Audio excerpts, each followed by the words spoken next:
David, as we draw to a close, when you speak about strong corporate governance, many people tend to focus to large corporates and to the main players of an economy. But again, like here you find in Kenya we keep talking about the SMEs as being the engine of growth, and we have thousands of them which are doing a fantastic job in the economy.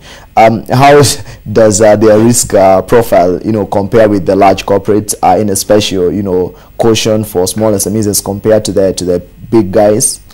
I don't think there's one particular rule that differentiates them. The only thing I would say, maybe a couple of characteristics that are different.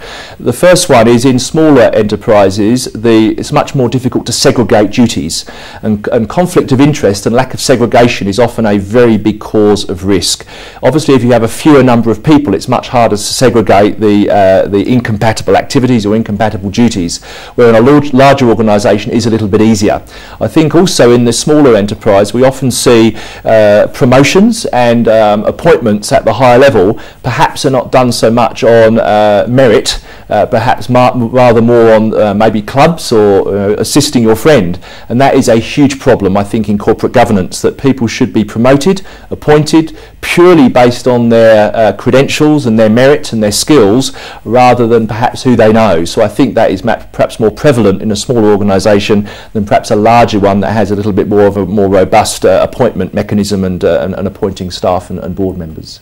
All right. Last question. Of course, again, I don't know if there has been a profiling of the certain sectors which are most risk prone, or again it depends with one's every sector has its own dynamics. There are certain sectors that if you are playing you are doing business with them, you should always be very spending sleepless nights. Are there some that should take a bit of comfort?